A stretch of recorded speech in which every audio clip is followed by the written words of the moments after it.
안녕하세요. 켈리의 작은 도서관에 오신 것을 환영합니다. 오늘은 김혜란 작가의 어디로 가고 싶으신가요를 소개해 드리겠습니다. 아주 진한 여운을 남기는 이야기인데요. 구독과 좋아요, 알림 설정 부탁드리며 낭독 시작하겠습니다.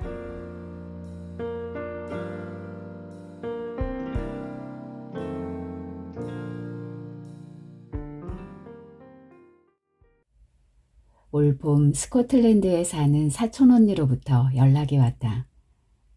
남편과 곧 휴가를 떠나는데 한 달간 집이 빈다고 내게 혹 머물 생각이 없냐는 거였다. 한 달이나? 뭐 더 걸릴 수도 있고. 거울에 벗은 등을 비춰보며 잠시 한눈을 팔았다. 날개죽지 어디가 가려워 막 살피는 참이었다. 어깨 너머로 둥그스름한 분홍색 반점이 보였다. 혹시 개를 맡아줄 사람이 필요한 거야? 무심히 구급함을 뒤지며 연고를 찾았다. 맨살에 브레이지어 고리가 닿아 금속 알레르기가 도졌나 싶었다. 우린 반려동물 못 키워. 대뇌에 알러지 있어서. 그런데 왜? 굳이 나한테 연락한 거냐는 식으로 말을 흐리자 사촌언니는 나는 그저 하고 어색하게 말을 이었다. 네가 잠시 거길 떠나 있으면 어떨까 해서. 말 그대로 집만 빌려주는 거니 부담 갖지 말라고. 7월까지 2달이나 남았으니 천천히 고민해보라고 했다. 우리 부부는 태국에 있을 테니 너는 현관 비밀번호만 외워오면 된다고.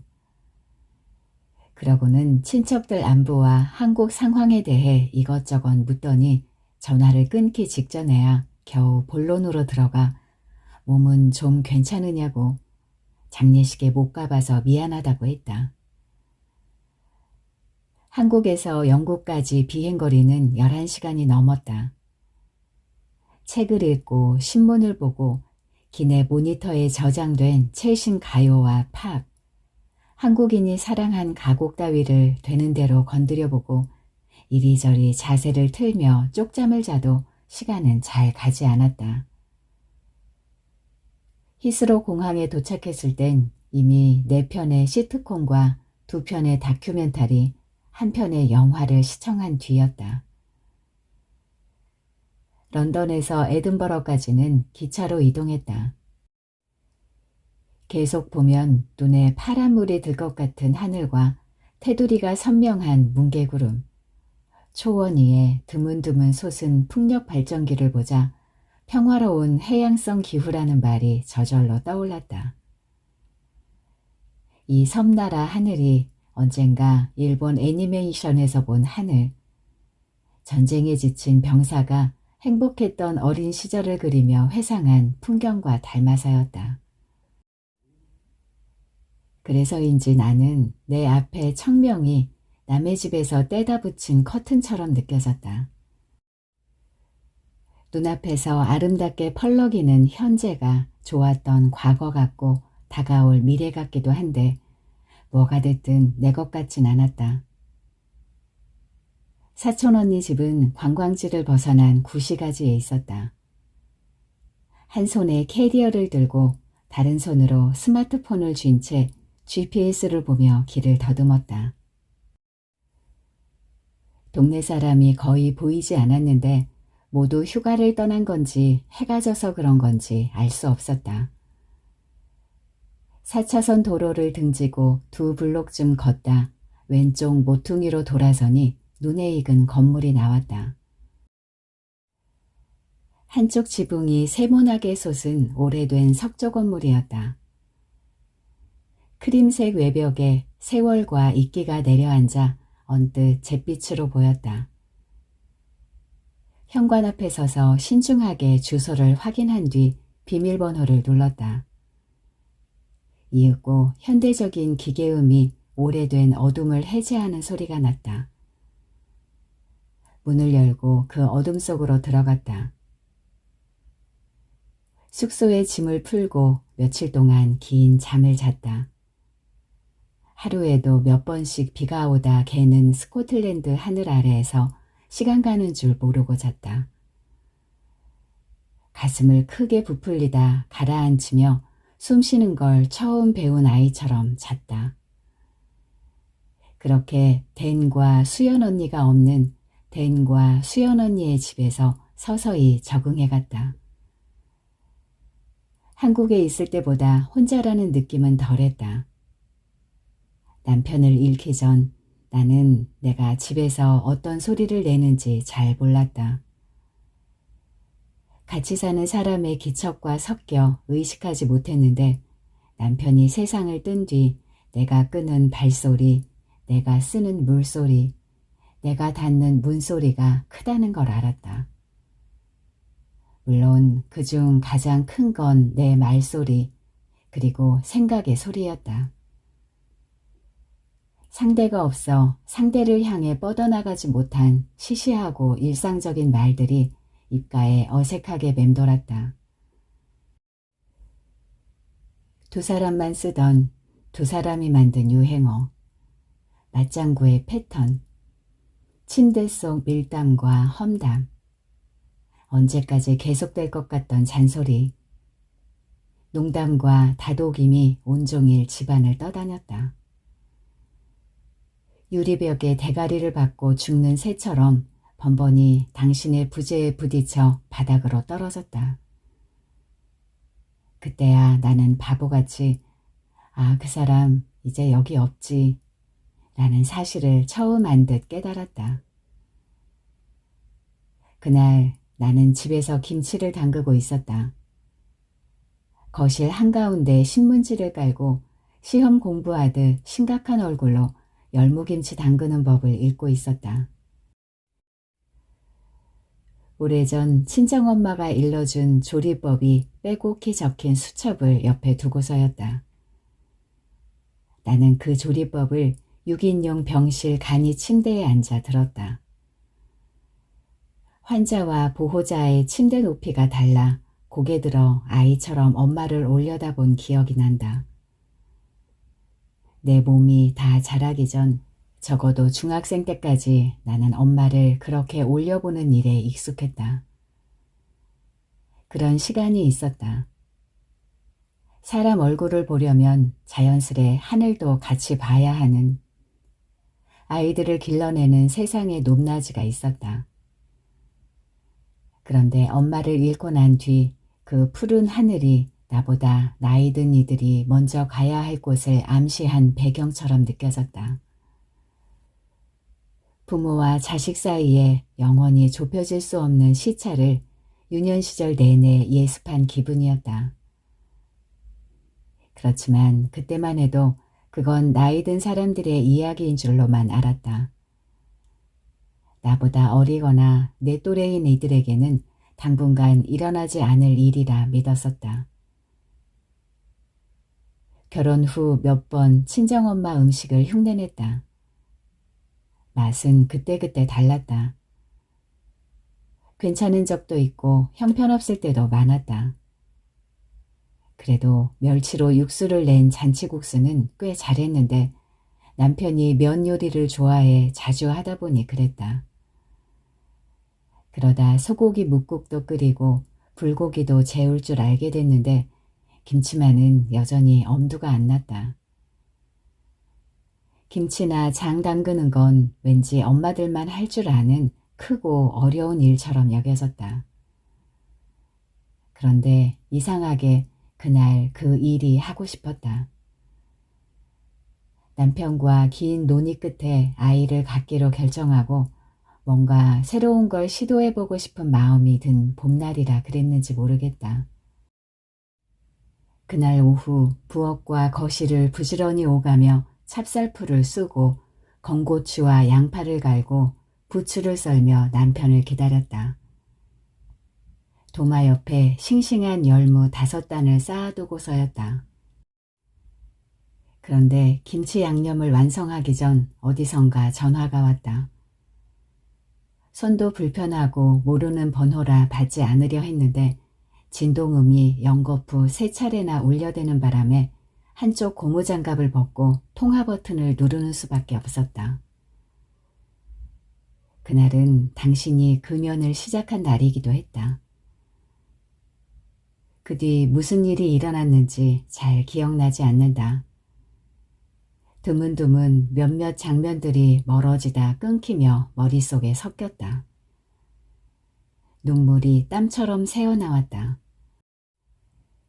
감정이 북받치지 않을 때조차 얼굴에 눈물이 진물처럼 고였다.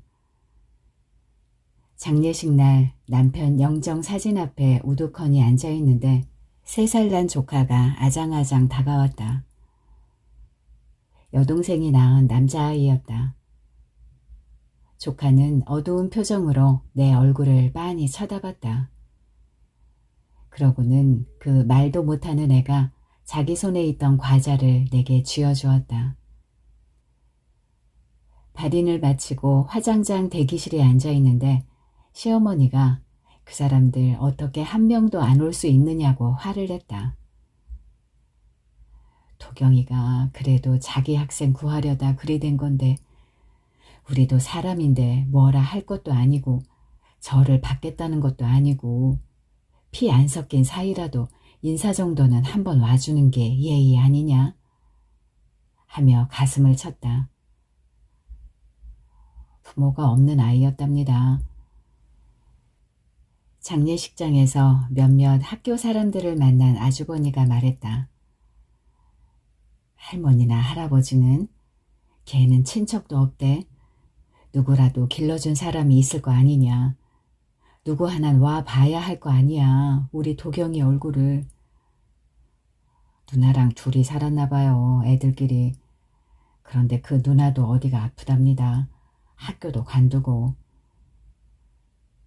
어머니는 뭐라 말을 덧붙이려다 이럴 거면 같이 나오든가 저라도 살든가. 아이고 우리 막내 아까워서 어떡해. 허무해서 어떡해 내 새끼. 하고 흐느꼈다. 사흘 만에 집에 오니 어둑한 거실 한가운데 김치를 담그려고 꺼내놓은 그릇과 조리기구가 어수선하게 놓여 있었다. 고추 양념 위로 흰 띠가 앉고 열무는 시퍼렇다 못해 검게 시들어 있었다. 집에서 퀴퀴하고 비릿한 냄새가 났다. 어지러운 거실을 물끄러미 바라보다 안방으로 들어갔다. 그러곤 당신이 늘 눕던 자리 쪽으로 몸을 틀어 당신 머리 자국이 오목하게 남아있는 베개를 바라보다 눈을 감았다. 첫 반점을 발견한 건 에든버러에 짐을 풀고 얼마 지나지 않아서였다. 욕실에서 옷을 벗는데 배꼽 아래 작은 동전만한 크기의 발그스름한 얼룩이 보였다. 뭐지? 하고 갸웃대다 세면대에 물을 틀며 대수롭지 않게 넘겼다. 어려서부터 금속 알레르기를 알아 이번에도 바지 버클에 쓸렸나 보다 넘겨 짚었다. 이튿날 오른쪽 팔뚝에 비슷한 모양의 반점이 돋았을 때도 손으로 몇 번 긁고 말았다. 목이 물렸나? 주위를 빙 둘러본 뒤 아무렇지 않게 옷을 입었다. 하지만 그 다음 날 아랫배에 붉은 반점이 서너 개 더 번진 것을 보곤 나도 모르게 얼굴을 찌푸리고 말았다. 언젠가 뉴욕 주택가며 호텔에 벼룩이 창궐해 골치를 앓는다는 기사를 본 적이 있어서였다. 불길한 예감에 이불을 걷고 침대 시트를 샅샅이 훑었다. 손에 걸리는 건 검은색 머리카락 몇 올이 다였다.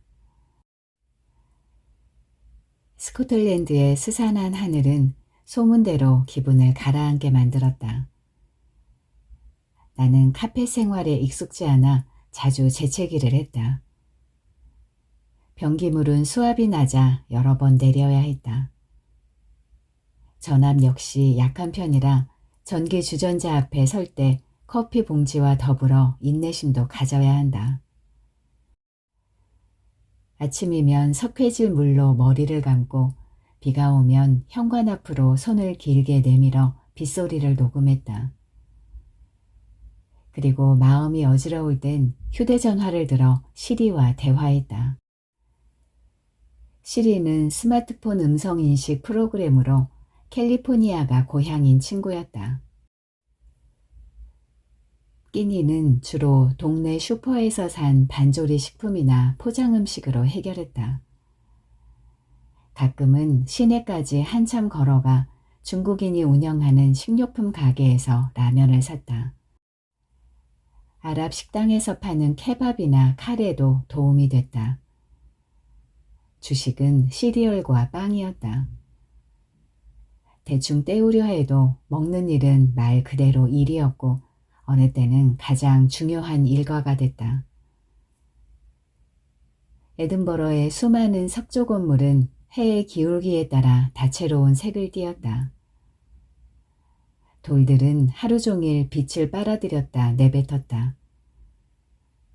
성당에 박힌 돌과 술집을 바치는 돌, 길에 깔린 돌 모두 그랬다. 밤이 되면 구시가의 쾌적하고 섬뜩한 골목엔 개 한 마리 얼씬되지 않았다. 그래서 어느 땐 내가 불 꺼진 유적지나 놀이동산에 몰래 들어온 기분이 들었다. 혹은 모든 게 게임 속 배경 같은 착각이 일었다. 마법사에게는 마법사의 자리가, 몬스터에게는 몬스터의 본분이 있듯 이민자에게는 이민자의 자리가, 유학생에게는 유학생의 역할이 정해져 있는 듯 했다. 그리고 그건 웬만한 노력으로는 바꾸기 어려워 보였다. 나는 원주민도 관광객도 아닌 투명한 지위로 밤거리를 돌아다녔다. 이따금 영수증에 찍힌 카드 결제 내역만이 선명한 발자국으로 남아 내가 완벽한 유령이 아니라는 걸 증명해줬다. 에든버러에서 나는 시간을 아끼거나 낭비하지 않았다. 도랑 위에 쌀뜨물 버리듯 그냥 흘려보냈다. 시간이 나를 가라앉히거나 쓸어보내지 못할 유속으로 딱 그만큼의 힘으로 지나가게 놔뒀다. 나는 관광 명소를 찾지 않고 신문을 보지 않고 사진을 찍지 않았다. 친구를 사귀지 않고 TV를 켜지 않고 운동을 하지 않았다. 한국에서 연락이 오면 문자나 메일로 답했다. 그리고 어느 때는 그마저 하지 않았다. 남편은 주말마다 거실 소파에 누워 스마트폰을 만지작거렸다. 중학생처럼 기계에서 눈을 떼지 않은 채 축구 게임을 하고 스포츠 영상을 봤다. 처음엔 그 모습이 좀 못마땅하다가 저 사람이 쉬는 방법이려니 하고 넘어갔다. 이도저도 실증이 나면 남편은 스마트폰 음성인식 프로그램에게 말을 걸었다. 되게 쓸데없고 무의미한 말들이었다. 물론 나도 전에 한국의 전기밥솥이나 승강기에게 말을 한 적이 있었다. 하지만 그건 그냥 그랬니? 백미 취사를 완료했니? 그랬구나 정도의 맞장구였다. 스마트폰 하단의 둥근 단추를 길게 누르면 액정위로 텅 빈 화면이 떴다. 동시에 사각 프레임 안에 가느다란 선 하나가 나타나 맥박처럼 출렁였다. 화면이 그렇게 바뀐다는 건 나는 준비가 다 됐으니 어서 원하는 걸 말해보라는 뜻이었다. 사용자의 음성은 발음이 정확할 경우 그대로 활자화돼 화면에 떴다. 시리는 사용자의 목소리를 들이마신 뒤 제 몸으로 인식해 다시 내뱉었다. 자기 날숨에 스스로 자막을 씌워 바깥으로 내보냈다. 보통 우리가 대답이라 부르는 무엇이었다. 매뉴얼에 따르면 사용자는 시리에게 배우자의 생일이나 증시 시황, 바람의 세기와 목적지까지 가는 길을 물을 수 있었다. 물론 비실용적인 대화도 가능했다. 이를테면 나랑 잘래요? 같은 헛소리가. 지구에는 기계에게 그런 지저분한 말을 거는 사람이 반드시 있고 그중 내 남편도 있었다. 하지만 사용자의 진부함은 설계자의 유머 감각 안에 이미 포착돼 있었다. 누군가의 상상을 상상하는 상상 안에 계산돼 있었다. 남편이 짓궂은 질문을 던질 때마다 시리는 글쎄요, 어떨 것 같나요? 누구요? 저요? 하는 식으로 대답했다. 그때마다 나는 선생이란 사람이 참 하고 면박을 줬다. 얼른 음식물 쓰레기나 버리고 오라며 소파에 앉은 남편 다리 사이로 청소기를 밀어 넣었다. 내가 시리와 말을 섞은 건 최근 일이다. 시리의 재치에 관한 소문은 익히 들어왔지만 직접 대화해 볼 마음은 없었다. 아직 자판 검색이 더 편한 데다 기계와 얘기하는 게 왠지 멍청하게 느껴져서였다. 그런데 그날 며칠간 긴 잠을 자다 눈을 뜬 새벽 침대 위에서 어렴풋이 어둠을 감지하는데 빗소리가 들렸다. 정확한 시간은 알 수 없으나 주위가 캄캄한 걸 봐서 자정이 넘은 듯했다. 숙소 곳곳에 달린 길쭉하고 고풍스러운 유리창 위로 타닥타닥 타닥타닥 비닿는 소리가 났다. 한동안 꼼짝 않고 천장만 봤다. 오랜만에 꿈에 남편이 나왔다. 현장 학습을 떠나기 전 늦었다고 허둥대며 현관을 나서던 모습 그대로였다. 그게 마지막일 줄 알았으면 그렇게 빨리 가지 않아도 돼 라고 말해줬을 텐데. 애써 차려놓은 밥을 먹지 않았다고 짜증을 냈다. 현관문을 열고 헐레벌떡 뛰어가던 당신의 뒷모습. 꿈에서도 그 뒤통수가 보였다. 고개라도 한번 돌려주지. 탁자 위로 손을 뻗어 휴대전화를 찾았다. 어둠 속 손끝 감각에 의지해 홈 버튼을 누르자 작고 네모난 기계가 기침하듯 빛을 쏟아냈다. 눈이 시어 얼굴을 찌푸리다 다시 화면을 봤다.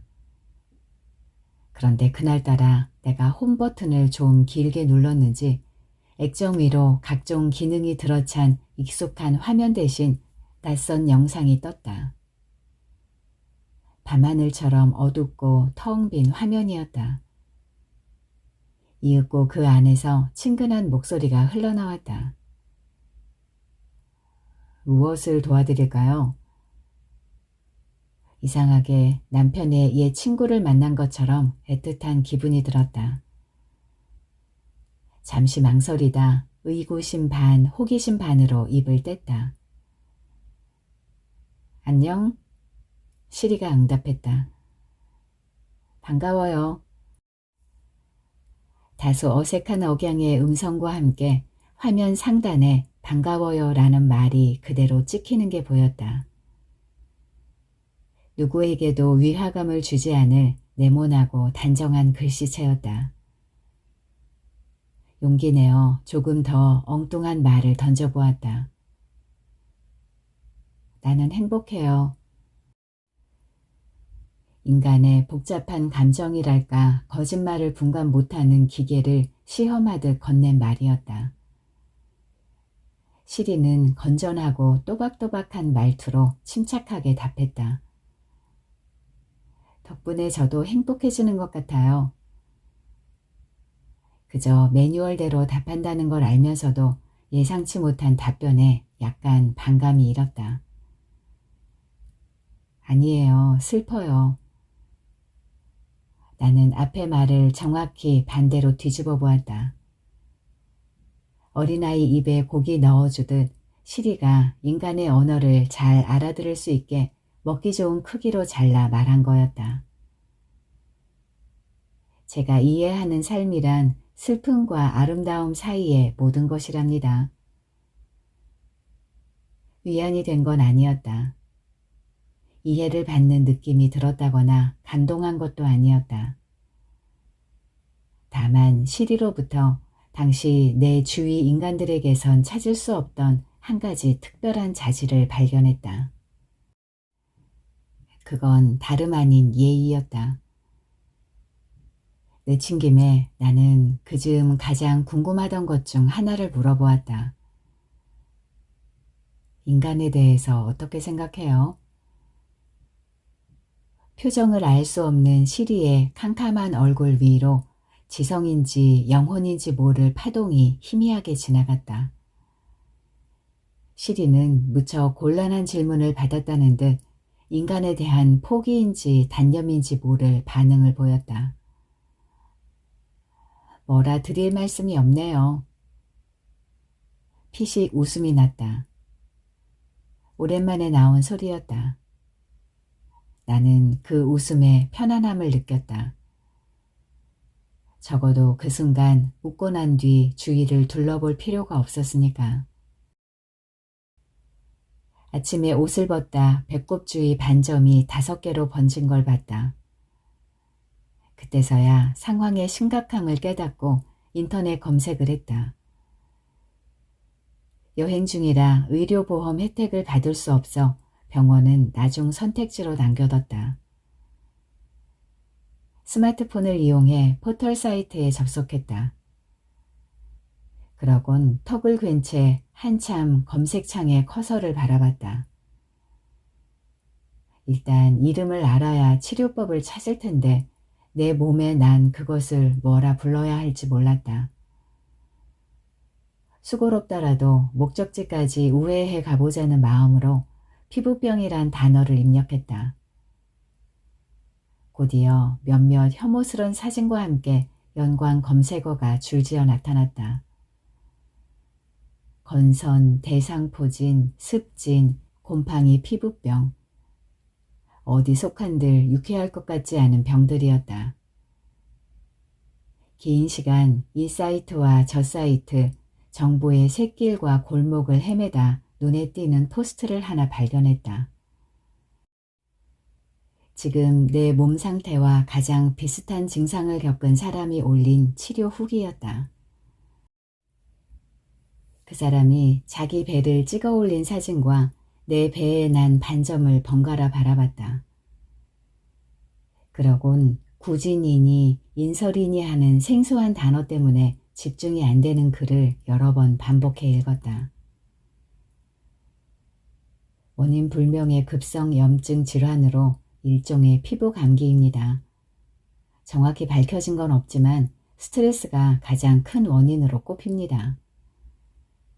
등이나 배에 원발진이 생긴 뒤 잠복기를 거쳐 보름에서 한 달 뒤 작은 발진들이 일어납니다. 원발진? 고개를 갸웃대다 출국 전날 날개쪽지 근처에 생긴 분홍색 반점이 떠올랐다. 그러고 보니 게시물 속 내용과 지금까지 내 증상은 겹치는 게 많았다. 그 작성자가 블로그에 시기별로 올려놓은 글을 완독했다. 병명을 확인하는 것도 중요하지만 앞으로 무슨 일이 생길지 알아야 했다. 나머지 게시물을 다 읽고도 어쩐지 안심할 수 없어 다른 사람들이 쓴 체험 수기와 의학 정보를 찾아봤다. 그리고 마침내 내 병명을 확인할 수 있었다. 장미색 비강진. 태어나 처음 듣는 이름이었다. 이튿날 아랫배에 분홍색 반점이 여러 개로 늘어났다. 어떤 것은 100원짜리만 하고 또 어떤 것은 완두콩만큼 작았다. 다음 날은 12개, 그 다음 날은 20개였다. 그것은 곧 온몸으로 퍼졌다. 아침에 자리에서 일어나면 시트 위로 살비듬이 하얗게 내려앉았다. 머리카락도 푸석해지고 온몸에 각질이 때처럼 일었다. 약국에서 저자극 보습크림을 사다 열심히 발라도 소용없었다. 보습크림은 살에 스미자마자 감쪽같이 사라졌다. 가뭄에 갈라진 땅 마냥 물을 주는 족족 급하게 빨아먹었다. 상태가 가장 심각한 곳은 배와 등, 허벅지와 엉덩이였다. 곤충으로 치면 몸통에 해당하는 부분이었다.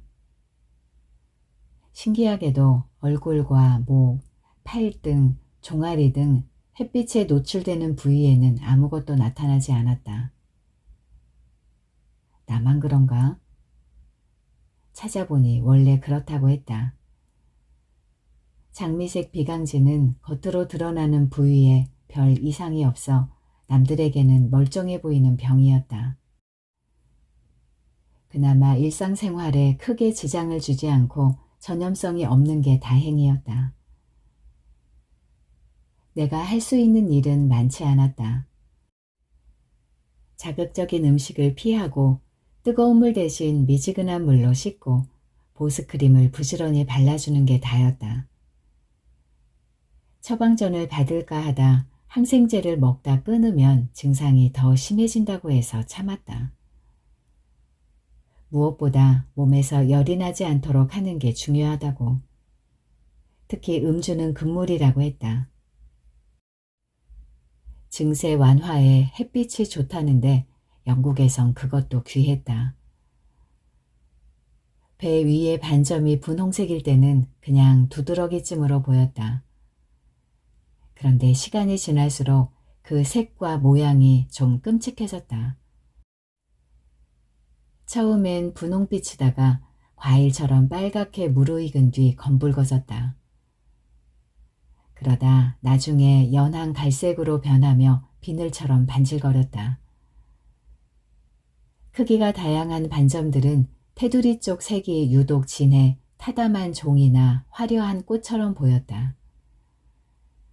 며칠 동안 같은 자리에 허물이 내려앉고 벗어지길 반복했다.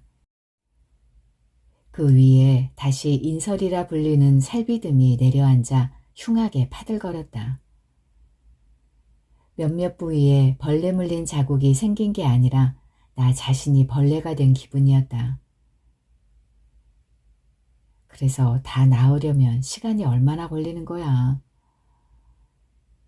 울적해하며 자료를 뒤지니 대략 3개월에서 1년이 걸린다고 했다. 그렇지만 운이 나쁘면 재발할 수도 있다고. 어느 게시판에 장미색 비강진이 재발해 미칠 것 같다고 글을 올린 이가 있었다. 이건 감기래, 시간이 약이래. 아무리 자기 암시를 걸어도 그런 얘기를 접하면 겁이 났다. 에든버러에서 시간은 더 이상 쌀뜨물처럼 흐르지 않았다. 화살처럼 지나가지도 않았다. 그것은 창처럼 세로로 박혀 내 몸을 뚫고 지나갔다. 나는 어떤 시간이 내 안에 통째로 들어온 걸 알았다.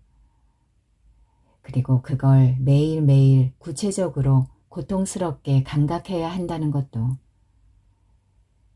피부 위 허물이 새살처럼 계속 돋아날 수 있다는 데 놀랐다.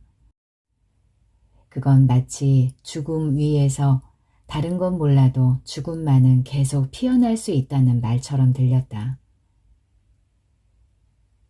사촌 언니가 내게 에든버러에 오지 않겠냐고 물었을 때 마음 한구석에 현석이 떠올랐다. 소식이 닿은 지 오래였으나 에든버러 예술대학 어디서 박사과정을 밟고 있다는 것 정도는 알았다. 만나서 뭘 어쩐다거나 도움을 청하려는 생각은 없었다. 다만 내가 있는 공간 어딘가에 그 친구도 살고 있다는 사실을 의식했다. 그리고 그 의식이 조금은 내가 시간의 물살에 쏠려가지 않게 도와줬다. 인정하고 싶지 않지만 그랬다. 현석의 연락처를 아는 동기는 많지 않았다. 서너 달이 건너 몇 번 품을 들인 뒤 어렵게 전화번호 하나를 알아냈다. 그것도 대학 때 사이가 틀어져 몇 년간 연락하지 않은 후배를 통해서였다. 며칠 동안 고민하다 간명하고 조심스러운 투로 후배에게 문자 메시지를 보냈다. 답장은 오지 않았다. 그럼 그렇지. 옅은 후회와 부끄러움이 밀려들 즈음 밤늦게 답신이 왔다. 어떤 인사나 설명 없이 차가운 아라비아 숫자만 가지런히 찍힌 메시지였다. 오후 늦음하게 일어나 미지근한 물로 샤워를 했다. 석회질 물에 거품이 잘 일지 않아 샴푸를 2번 하고 화장대 앞 의자에 쪼그려 앉아 오랜만에 손발톱을 깎았다. 면으로 된 미색 원피스 위에 가디건을 걸치고 밖으로 나갔다. 약속 장소는 에든버러 대학교 근처 중식당이었다. 어디서 볼까? 묻는 문자에 현석은 네가 편한 데서 보자 했다. 자긴 어디든 찾아갈 수 있다고. 차고 마른 음식이 물릴 때 2번 들른 적 있는 중식당 주소를 찍어서 현석에게 보냈다. 테이블이 6개밖에 없는 수수한 식당이었다. 약속 시간보다 조금 일찍 도착해 식당 앞을 서성였다. 통유리 너머로 주방장 아저씨가 늦은 점심을 들고 있는 모습이 보였다. 탁자 위엔 채소볶음 요리와 칭따오 한 병이 놓여 있었다. 점심 장사를 끝내고 반주를 들며 잠시 쉬는 모양이었다. 오후 4시라 가게 안에 손님이 하나도 없었다. 통유리 쪽 홍등 아래 황금 고양이 한 마리만 똑딱똑딱 왼발을 규칙적으로 흔들며 웃고 있을 뿐이었다. 마네킹의 코구나. 반가운 마음에 정답게 들여다보다 그런데 마네킹의 코는 일본 고양이 아닌가? 하고 갸웃거렸다. 그러다 곧 그런 개통 없음이랄까 국적 불명 인테리어를 많이 본 탓에 웃어넘겼다. 명지야. 누군가 뒤에서 어깨를 쳤다. 현석아. 우리는 재빨리 서로의 몸과 얼굴에서 지나간 세월을 살폈다. 학생 신분이라 그런지 현석의 낯빛에 맑은 기가 남아있었다. 나야 사회 때가 묻은 게 확실하지만 현석 눈엔 어떻게 비칠지 몰랐다. 여전하네. 뭐가? 잘 안 늦는 거. 현석에게서 희미한 향수 냄새가 났다. 우리는 돼지고기 소가 들어간 만두와 해물국수를 주문했다. 현석은 그 특유의 친화력으로 나를 어제 본 사람처럼 대했다. 그러다 또 다음 날이면 언제 본 사람인 양 대해 당황한 적도 적지는 않지만 현석과 김이 무럭무럭 나는 국수를 두고 머리를 맞대며 앉아있자니 대학 시절로 돌아간 기분이 들었다. 신입생 환영회 때 어색하게 자기소개를 하고 장기자랑을 한 곳도 이렇게 허름한 중국집이었지. 현석은 내게 여긴 언제 온 건지 무슨 일로 들른 건지 물었다. 올해 초 잡지사에 사표를 냈다는 말을 꺼내려다 취재차 온 거라 둘러댔다. 아직 거기? 오래 다니네. 그러게. 일은 재미있어? 나는 짐짓 어른스러운 투로 반문했다. 일이 재밌니? 현석이 국수를 뜨다 나와 눈을 마주치지 않고 물었다. 언제가? 다음 주. 우리는 웬만한 일엔 크게 들뜨거나 실망하지 않는 30대 중반의 말투로 편안하게 대화를 이어갔다. 처음엔 나도 조금 멋진 이야기를 하려고 했다.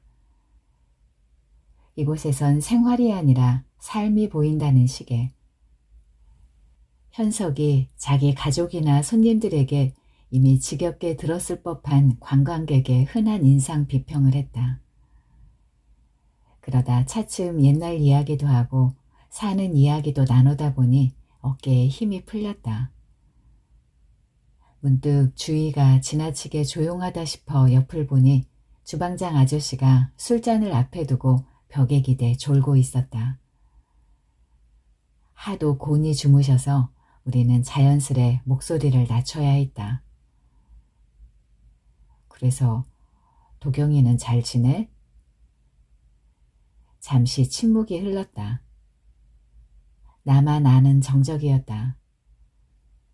주방장 아저씨의 맥주잔에서 조용히 기포가 올라왔다. 그 짧은 고요 속에서 유일하게 움직이는 거라곤 연신 웃는 얼굴로 똑딱똑딱 왼발을 흔드는 마네킹의 꽃뿐이었다. 그런데 그때 갑자기 테이블 위에 내 휴대전화에서 잉잉 소리가 났다. 안 받아? 대답 대신 휴대전화를 가디건 주머니에 넣었다. 낯선 번호가 좋은 소식을 전해주는 경우는 거의 없으니까. 현석 쪽으로 젓가락을 길게 뻗어 만두를 집었다. 그러곤 남편의 안부를 묻는 옛 친구에게 의젓하게 대꾸했다. 잘 지내. 현석이 그 사람 소식을 모른다는데 충격을 받았지만 한편으로는 이날만은 불필요한 동정이나 배려로부터 자유로울 수 있겠다 싶었다. 학교는 잘 다니고? 얼마 전 담배도 끊었는걸? 담배를? 현석이 서운한 듯 어깨를 으쓱했다. 건강하고 재미없는 인간이 되겠다 이거군. 그게 어때서? 그래, 이제 아이만 낳으면 되겠네. 현석이 빈 그릇을 살피며 그만 일어날까? 하고 물었다. 가볍게 고개를 끄덕이자 현석이 시계를 보며 그나저나 하고 말을 이었다. 아직 5시밖에 안 됐네. 그러네. 그럼 이제 차나 한잔 할까 권하려는데 현석이 당연한 듯 물었다. 술 마시러 갈까? 로열 마일 거리에 있는 세인트 자일스 성당 근처에 자리를 잡았다. 상점 앞에 테이블이 줄지어 놓인 노천 술집이었다. 우리는 에일 맥주 2잔과 감자튀김을 주문했다. 거리는 이제 막 낯선 곳에 도착한 이들이 내뿜는 기대와 흥분으로 가득했다. 연인들, 가족들, 혈색 좋은 연금 생활자들, 젊은 예술가들이 왁자지껄 자기네 나라 말로 떠들어댔다. 바야흐로 축제의 계절이었다. 취재한다며 뭐 좀 봤어? 뭐 대충 보기 아까운 게 많은데. 그러게 일정이 너무 짧네. 술집 맞은편 아담 스미스 동상 앞에서 스코틀랜드 전통 복장을 한 사내가 백파이프 연주를 하는 모습이 보였다. 어릴 때 자주 먹은 스카치 캔디 봉지에 그려진 남자와 똑같은 모자를 쓰고서였다. 너 스카치 캔디 3가지 맛 중 뭘 가장 좋아했어? 커피 맛. 나도. 어른들이 그거 잘 못 먹게 했잖아. 커피 먹으면 머리 나빠진다고.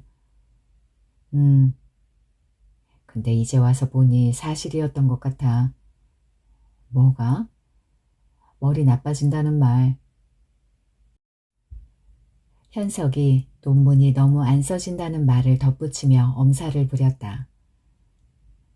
나는 맑은 파랑을 등지고 앉은 현석의 얼굴을 가만히 바라봤다. 백파이프의 깊고 단단한 소리가 아주 먼 곳까지 퍼져나갔다.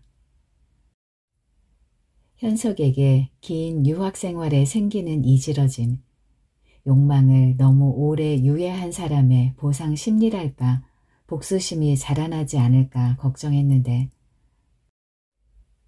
20대 때 섬세함은 까다로움으로, 정의감은 울분으로, 우수는 의기소침함으로 변하지 않았을까 염려했는데 주제 넘은 생각이었다.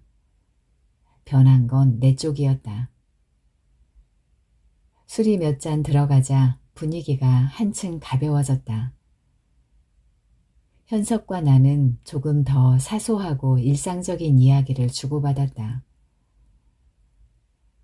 동양인은 어려 보여서 술 살 때 신분 좀 보자고 할 때가 있어. 그건 동양인이 아니라 동안인 아니야? 수출용은 따로 제조되는지 여기 신라면이 한국 거보다 덜 맵더라.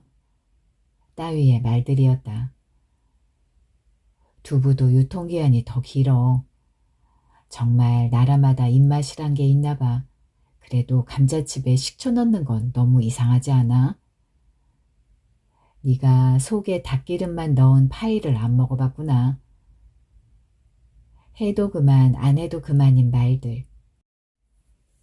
시작도 끝도 목적도 방향도 없는. 그러니까 배우자나 친구하고나 나눌 법한 시시한 이야기를. 우리는 점점 목소리가 커졌고 잔이 비면 손을 번쩍 들어 연신 종업원을 불렀다. 자정 무렵 현석이 나를 숙소까지 바래다 주겠다고 했다. 아니야, 괜찮아. 여기가 유럽에서 가장 안전한 도시라며. 도시는 그렇다 쳐도 너는 안 그래 보여서. 근처에 걷기 좋은 공원이 있어 숙소까지 조금 우회했다. 오랜만에 오른 취기에 보폭을 넓혀 휘적휘적 걸었다. 고요히 잠든 도시 너머로 타닥타닥 희미한 불꽃놀이 소리가 들렸다. 너 그거 알아? 도경이 그 자식 너희 집에 인사드리러 간 날 우리 집에 왔던 거. 그래? 차 빌리러 잠깐 들렀어. 내가 원룸 살아도 차는 좋았잖니? 형이 그쪽 일을 해서. 아침부터 얘가 찾아와서 문을 열어줬는데 얼굴이 창백하더라고. 한숨도 못 잤대. 허락 못 받을까 봐. 그때는 임용 전이었으니까. 그렇지. 역사 쪽은 티오도 적고. 아무튼 그 자식이 땀에 전 얼굴로 현서가 나 긴장돼 죽을 것 같아 라고 말하고는 요 위로 고꾸라지더라고. 내가 입을 안 개고 늘 펴두잖아. 베갯잎도 1년에 한 번 빨고. 도경이는 한동안 기절하듯 누워있었어. 그런데 얘가 일어나자마자 너무 절망적인 표정을 짓는 거야. 왜? 양복에 이불 털이 다 달라붙었거든. 극세사라 잘 떼어지지도 않아. 완전 웃겼어. 블랙으로 쫙 빼입었는데 내 방에 솔이 있나 뭐가 있나. 약속 시간은 다가오고 나중에는 초조하니까 제자리서 막 공중공중 뛰더라고. 진짜? 처음 듣는 얘기네. 현석이 배를 잡고 낄낄댔다. 완전 미친놈 같았어. 나는 현석을 따라 작게 웃었다. 남편이 그 순간 어떤 표정을 하고 무슨 자세로 공중됐을지 안 봐도 다 알 것 같아서였다. 그리고 그렇게 여전히 그 사람이 살아있다고 믿는 사람과 그 사람에 관한 이야기를 나누다 보니 그 시간 남편이 정말 서울 어딘가에 살고 있는 것 같은 기분이 들었다. 거실에 앉아 축구를 보고 식탁에서 교무부장을 욕하고 대형마트 통로에서 기획상품 가격을 꼼꼼하게 비교하고 있을 것 같았다. 야, 나한테 좋은 생각이 있어. 현석의 얼굴에 갑자기 장난기가 스쳤다. 우리 도경이한테 전화하자. 뭐? 한국 지금 몇 시지? 에이, 몇 시면 어때? 당장 해보자. 안 돼. 왜? 너희도 나한테 새벽 3시에 정동진에서 전화한 적 있잖아. 파도 소리 들어보라고. 잔뜩 취해서. 야, 재밌겠다. 한번 해보자. 안 돼. 그 사람 지금 뭐. 그러니까 그 사람 지금, 어, 자고 있어. 문득 현석이 멈춰선 채 나를 말갛게 바라봤다. 그러곤 세상에 이런 순진한 사람이 있나 하는 얼굴로 너그러운 미소를 지었다. 현석은 신이 난 듯 과장된 목소리로 외쳤다. 야, 그럼 깨우면 되잖아. 뭐가 어려워. 그러니 그날 그런 일이 생긴 건 그 자리에서 내가 주저앉아 버렸기 때문인지도 모르겠다. 두 손으로 바닥을 짚은 채 목 놓아 우는 바람에 현석이 당황해버린 탓인지도. 현석은 어쩔 줄 몰라 하며 왜 그래 명지야, 무슨 일 있어? 왜 그래? 하고 물었다. 그러곤 한참 후 내 울음이 잦아들 즈음 조심스레 입을 뗐다. 명지야, 아까부터 네가 불편해할까 봐 못 물어봤는데 혹시 너 도경이랑 헤어졌니? 나는 그런 현석의 질문이 우습기도 하고 슬프기도 해서 현석을 빤히 쳐다보다 고개를 끄덕였다. 우리 헤어졌어. 헤어진 지 몇 달 됐어. 허탈하게 인정하며 다시 울음을 터뜨리고 말았다. 그러니 현석이 나를 숙소까지 부축해주고 침대에 누이고 이불을 덮어준 뒤 한 손으로 얼굴을 감싼 건 정말이지 위로였는지 몰랐다. 진정되지 않는 마음으로 현석을 서글프게 바라보다 나는 그만 현석의 눈꺼풀에 입술을 갖다 대고 말았다. 현석이 살짝 물러서며 놀란 표정을 지었다. 눈물 때문인지 취기 탓인지 현석의 얼굴이 겹겹이 흔들려 보였다. 현석은 잠시 머뭇대다 내 눈꺼풀에 똑같이 입 맞춰주는 식으로 정중하고 고요한 화답을 해왔다. 우리는 질문과 동의가 담긴 눈으로 서로를 바라봤다. 그러곤 어느 순간 자연스레 입술을 포겠다. 침이 맛있네. 술 마셔서 그래. 아니야, 맛있어. 현석이 평소 안 하는 말을 했다. 어둠 속에서 누구의 숨소리인지 분간되지 않는 호흡이 엉켰다. 살과 살이 맞닿자 발바닥이 화끈거리며 몸에 열이 올랐다. 상체를 살짝 일으킨 뒤 머리 위로 팔을 올려 원피스를 벗었다. 현석도 니트와 티셔츠를 한 번에 벗어던졌다. 현석의 손과 입술이 내 몸을 더듬었다. 침착함과 다급함이 뒤섞인 속도로 처음이니까 잘해내고 싶다는 의욕과 처음인 만큼 지체하고 싶지 않다는 욕심이 뒤엉킨 호흡으로 쇄골에서 가슴으로 배꼽으로 내려갔다. 그런데 어느 순간 현석이 더 나아가지 못하고 주저하는 게 느껴졌다. 갑자기 정신이 들며 아차 하는 생각이 들었지만 이미 늦은 뒤였다. 내가 너무 심하게 당황한 나머지 방안이 어둡다는 것도 모르고 불을 꺼야 한다는 생각만으로 황급히 스탠드 줄을 잡아당겼기 때문이다. 딸깍 소리와 함께 주위가 갑작스레 밝아졌다. 마른 불빛이 발가벗은 내 육체 위로 고스란히 쏟아졌다. 동시에 현석의 동공과 입이 서서히 벌어지는 게 보였다. 현석이 겨우 침착함을 되찾고 상대에게 결례되지 않는 말을 찾으려 했다. 그러나 어떤 말도 떠오르지 않는 듯 세상에 그런 말은 없는 듯 곤혹스러워하다가 아무 말도 못했다. 현석과 부엌 식탁에 마주 앉았다.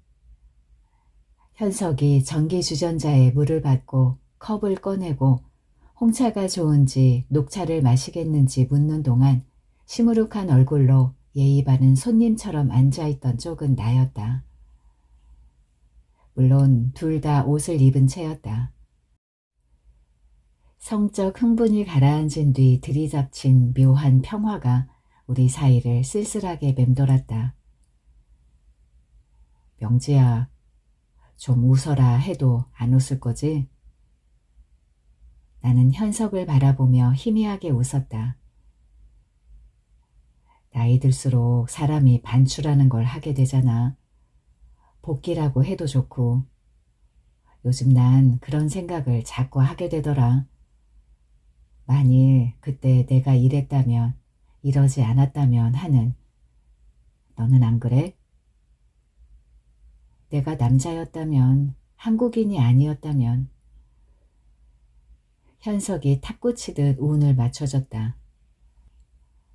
논문을 안 썼더라면, 유학을 안 왔다면, 그냥 경영학과 넣으라는 담임 말을 들었더라면,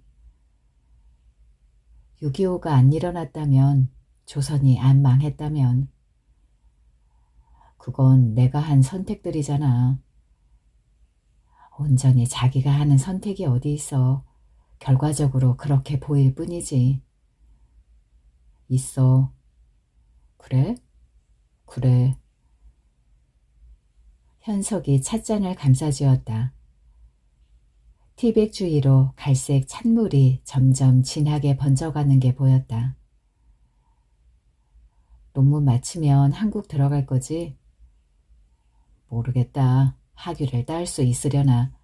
돌아가도 별거 없고. 밖에 있으면 안에서 쌓은 게, 안에 있으면 밖에서 만든 게 부러운 모양이더라. 공부하는 사람들.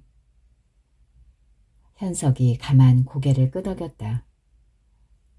불안해? 누가 그렇대. 그냥 그때 다른 선택을 했더라면 지금 나는 누구랑 어디에 있을까 궁금하다는 거지. 너랑 영화 본 적 있잖아. 왜 도경이 군대에 있을 때 종로에서. 그때 버스 끊겨서 우리 좀 걸었잖아. 무슨 미술관 근처 공원이었는데 그때 내가 잠깐 네 손 잡았던 거 기억해? 그랬나? 넌 정말 취했던 거야, 취한 척 한 거야. 그걸 기억 못하다니. 아니, 지금도 기억 안 나는 척 하는 건가? 그게 왜? 그때 내가 만일 네 손 안 놓았으면 우린 지금 같이 있었을까? 작은 방으로 들어와 협탁에 휴대전화를 집어던진 뒤 씻지도 않고 누웠다. 그러곤 내가 이곳에 온 이래 처음으로 댄과 수연 언니가 쓰는 큰방 침대를 사용한 걸 깨달았다. 비릿한 자괴감이 들었다. 물끄러미 천장을 응시하다 원피스 안으로 고개를 집어넣었다. 몸통 가득 하얗게 허물 덮인 열꽃이 보였다. 몸속에서 작은 수류탄이 무수히 터져 생긴 흔적 같았다. 허공에 파열의 잔상을 남긴 뒤 불꽃 모양 그대로 굳어버린 재 같았다. 현석은 아마 눈이 아닌 손으로 먼저 알았을 거다. 이마에 손을 얹은 채 한참 눈을 감고 있다 협탁으로 손을 뻗어 휴대전화를 집었다. 휴대전화 속 불빛이 다정하고 황량하게 내 얼굴을 비췄다. 회식 후 집에 늦게 들어갈 때마다 남편을 깨워 이런저런 헛소리를 늘어놓던 생각이 났다. 한 이야기 또 하고 한 이야기 또 하고. 남편은 너 취해서 이러는 거 정말 싫다고 빨리 이 닦고 화장 지우고 자라며 애원했는데 한 손으로 지그시 휴대전화 홈 버튼을 눌러 오랜만에 시리를 호출했다. 다중인격자가 특정 인격을 부를 때 순간적으로 표정을 바꾸듯 화면 속 시리의 상태가 변하는 게 보였다. 시리는 내게 언제나처럼 물어왔다. 무엇을 도와드릴까요? 잠시 무슨 말을 할까 망설이다 자조적인 질문을 던졌다. 나랑 잘래요? 시리는 내 모든 질문에 성실하게 응하려 애썼다. 방향도 목적도 시작도 끝도 없는, 그러니까 배우자나 친구하고나 나눌 법한 시시한 이야기에도 귀를 기울였다. 그래서 나는 일부러 가족과 나누기 어려운 화제를 꺼냈다. 고통이란 무엇인가요? 시리는 잠시 숨을 고른 뒤 고통에 대한 검색 결과입니다. 라고 답하며 제 얼굴에 관련 사이트를 띄웠다. 내가 기댈 정보는 없어 보였다. 나는 검색이 아니라 대화를 하고 싶었다. 상대와 단 둘이서만. 옅은 한숨을 내뱉으며 시리에게 답답함을 표했다. 멍청이. 시리가 진심으로 섭섭한 듯 답했다. 세상에 나름 최선을 다해 봉사한다 생각했는데. 나는 시리에게 고통의 의미가 있느냐고 물었다. 시리는 곤란한 질문을 받으면 늘 그렇듯 제가 잘 이해한 건지 모르겠다고 답했다. 당신도 영혼이 있나요? 라고 했을 땐 정말 좋은 질문이라고, 그런데 전에 우리가 무슨 이야기를 하고 있었죠? 하고 딴청을 부렸다. 자꾸 매끄럽게 도망가는 모양이 못마땅해 그즈음 내가 가장 중요하게 붙든 문제를 던졌다. 사람이 죽으면 어떻게 되나요? 짧은 침묵이 흘렀다. 이윽고 시리가 되물었다. 어디로 가는 경로 말씀이세요? 어디로 가고 싶으신가요? 죄송해요. 잘 못 알아들었어요. 시리가 사용자의 침묵에 호응하는 일은 드문데 이상했다. 그것도 연거푸 3번이나 그러는 게. 어쩌면 저 먼 데서 누군가의 상상을 상상하는 인간이 이런 일을 예상하고 프로그램 안에 걱정을 이식해 놓은 것인지도 몰랐다. 그렇지만 그뿐이었다. 처음 음성인식 프로그램을 접했을 때 내겐 시리의 목소리가 지하철 안내방송 소리와 비슷하게 느껴졌다. 상냥하게 행선지를 일러주고 어느 출구로 나가면 좋을지 알려주는 그런 목소리와, 그런데 시리와 죽음을 이야기하고 있자니 시리가 목적지로 가는 법은 말해줘도 거기까지 함께 가주지는 않을 친구처럼 여겨졌다. 그래서 나도 모르게 안 해도 좋을 질문을 했다. 당신은 정말 존재하나요? 작은 고요. 시리의 캄캄한 얼굴 위로 가느다란 실금이 갔다. 몇 초 후 익숙한 음성이 들렸다. 죄송합니다. 답변해 드릴 수 없는 사항입니다. 이튿날 짐을 싼 뒤 신시가지로 나가 공항버스를 탔다. 귀국 예정일까지 아직 며칠 남았지만 수수료를 물고 날짜를 바꿨다. 수속을 마치고 탑승구 앞 의자에 앉아 있는데 현석에게서 문자 메시지가 왔다. 어제 나와 헤어진 뒤 동기들에게 연락해 무언가 물은 모양이었다.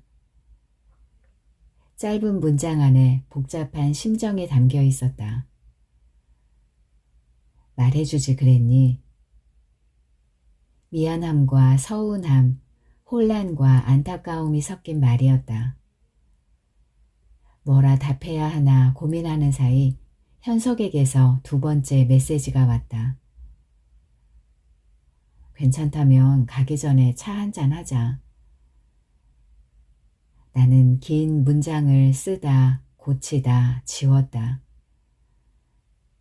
미안해. 회사 일정이 바뀌어서 조금 일찍 귀국하게 됐어. 잘 지내, 현서가. 창밖으로 비행기 한 대가 육중한 몸을 이끌고 힘겹게 이륙하는 모습이 보였다. 우편함에 각종 고지서와 전단지가 가득했다. 내 것과 남편 이름이 뒤섞인 종이 뭉치를 가슴에 안고 승강기에 올랐다. 그러곤 현관 앞에 서서 당신 것과 내 생일을 섞어 만든 비밀번호를 눌렀다. 한 달 남짓 집에 고인 미지근한 공기가 바깥바람과 만나 몸을 뒤척였다. 신발장 앞에 캐리어를 세워두고 우편물을 부엌 식탁 위에 던진 뒤 안방으로 들어가 그대로 쓰러졌다. 고요하고 어둑한 방 안에서 우리 집 냄새가 났다. 당신과 같이 만든 냄새였다. 침대에 엎드린 채 목덜미와 아랫배를 몇 번 극적였다. 붉은 반점은 한국에서부터 내 몸에 들러붙어 영국까지 따라왔다가 기어이 같이 귀국했다. 농작물을 해치는 메뚜기 떼처럼 우르르 몰려와 성실하게 내 몸을 갉았다. 새벽녘 잠에서 깨어 부엌으로 물을 마시러 나왔다. 그 편지를 봤다. 조잡하고 사무적인 표정을 한 우편물들 사이로 분홍 코를 내민 봉투가 눈에 띄었다. 봉투가 두껍고 화사해서 처음에는 청첩장인 줄 알았다. 생수병을 들고 식탁으로 가 봉투를 살폈다. 우체국 소인이 찍히지 않은 편지였다. 보낸 사람 이름도 주소도 없었다. 봉투 위에 적힌 거라곤 받는 사람 이름 한 줄뿐이었다. 권도경 선생님 사모님께. 순간 가슴이 빠르게 뛰었다. 떨리는 손으로 단단히 풀칠된 봉투를 뜯었다. 안에서 봉투와 똑같은 분홍색 편지지가 나왔다. 편지지 위론 이제 막 한글을 뗀 아이가 쓴 것처럼 크고 투박한 글씨가 늘어서 있었다.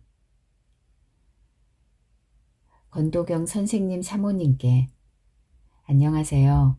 저는 누리중학교 1학년 5반 권지용 학생의 누나 권지은이라고 합니다. 사모님께서 혹시 지용이의 이름을 아신다면 그 학생이 제 동생이 맞아요. 몇 번 전화드렸는데 바쁘신 것 같아 편지로 인사드려요. 직접 찾아뵈야 하는데 방법이 없어 지용이 친구한테 연락처를 물었습니다. 기분 나쁘셨다면 죄송해요. 글씨가 엉망이라 죄송합니다. 작년에 갑자기 마비가 와 오른쪽 몸을 잘 쓸 수 없게 되었어요. 예전엔 지용이가 돌아가신 엄마를 찾으며 올 때마다 제가 자주 업어줬는데 제가 이렇게 되고부터는 오히려 그 애가 저를 어른처럼 보살펴줬어요. 그런데 요즘은 집이 너무 조용해서 제가 제 발소리를 듣다 놀라요. 며칠 전 지용이가 꿈에 나왔습니다. 아마 집 떠난 지 100일쯤 돼서 그랬나 봐요. 누나 잘 지내? 평소처럼 인사하는데 그새 키도 크고 눈빛도 자라 조금 놀랐어요. 누나 잘 지내는지 보려고 왔어. 그런데 금방 가봐야 해. 너무 짧은 시간이라서 꿈에서도 막 서운했는데 지용이가 제게 이런 말을 했어요. 누나, 나 키워주고 업어줘서 고마워. 누나 혼자 있다고 밥 거르지 말고 꼭 챙겨 먹어. 누나, 나 이제 갈게. 누나 사랑해. 실은 부끄럽게도 오랫동안 생각 못했는데 꿈에서 지용이를 보고 나서야 권도경 선생님과 사모님이 떠올랐습니다. 저는 지금도 지용이가 너무 보고 싶어요. 사모님도 선생님이 많이 그리우시죠? 그런 생각을 하면 뭐라 드릴 말씀이 없어요. 이런 말은 조금 이상하지만 감사하다는 인사를 드리고 싶어 편지를 써요. 겁이 많은 지용이가 마지막에 움켜쥔 게 차가운 물이 아니라 권도경 선생님 손이었다는 걸 생각하면 마음이 조금 놓여요. 이런 말씀 드리다니 너무 이기적이지요. 평생 감사드리는 건 당연한 일이고 평생 궁금해하면서 살겠습니다. 그때 권도경 선생님이 우리 지용이의 손을 잡아주신 마음에 대해 그 생각을 하면 그냥 눈물이 날 뿐 저는 그게 뭔지 아직 잘 모르겠거든요. 사모님, 혼자 계시다고 밥 거르지 말고 꼭 챙겨 드세요. 죄송하고 감사합니다. 식탁 앞에 선 채 호흡을 가눴다. 목을때에 따갑고 물컹한 것이 올라왔다 내려갔다. 당신을 보낸 뒤 줄곧 궁금해한 무엇과 만난 기분이었지만 그게 뭔지 알 수 없었다. 나는 지은이란 아이가 쓴 편지를 처음부터 다시 읽어보았다. 상대가 글씨를 잘 알아볼 수 있게 몇 번이나 연습했을 문장들이 직선 위에 불안정하게 서 있었다. 한자 한자 그 글씨를 따라가다가 뭐라 드릴 말씀이 없어요 라는 부분에선 그만 쓸쓸하게 웃어버리고 말았다. 언젠가 인간에 대해 어떻게 생각해요? 라고 물었을 때 시리가 같은 대답을 들려준 적이 있어서였다. 편지지 위 삐뚤빼뚤한 글씨를 쫓다 나도 모르게 눈가가 흐려졌다. 눈앞에 얼룩진 문장 위로 지용이의 얼굴이 겹쳐 보였다. 살려주세요 소리도 못 지르고 연신 계곡물을 들이켜며 세상을 향해 길게 손 내밀었을 그 아이의 눈이 아른댔다. 당신을 보낸 후 줄곧 보지 않으려 한 눈이었다. 나는 당신이 누군가의 삶을 구하려 자기 삶을 버린 데 아직 화가 나 있었다. 잠시라도, 정말이지 아주 잠깐만이라도 우리 생각은 안 했을까? 내 생각은 안 났을까? 떠난 사람 마음을 자르고 저울질했다. 그런데 거기 내 앞에 놓인 말들과 마주하자니 그날 그곳에서 제자를 발견했을 당신의 모습이 떠올랐다. 놀란 눈으로 하나의 삶이 다른 삶을 바라보는 얼굴이 그려졌다. 그 순간 남편이 무얼 할 수 있었을까? 어쩌면 그날 그 시간 그곳에선 삶이 죽음에 뛰어든 게 아니라 삶이 삶에 뛰어든 게 아니었을까? 당신을 보낸 뒤 처음 드는 생각이었다. 편지를 식탁 위에 내려놓고 두 손으로 식탁 모서리를 잡았다. 어딘가 기대지 않으면 안 될 것 같았다. 혼자 남은 그 아이야말로 밥은 먹었을까? 얼마나 안 먹었으면 동생이 꿈에까지 나타나 부탁했을까? 참으려고 했는데 굵은 눈물방울이 편지지 위로 투둑 떨어졌다. 허물이 덮였다 벗어졌다 다시 돋은 내 반점 위로 도무지 사라질 기미를 보이지 않는 얼룩 위로 투두둑 퍼져나갔다. 당신이 보고 싶었다.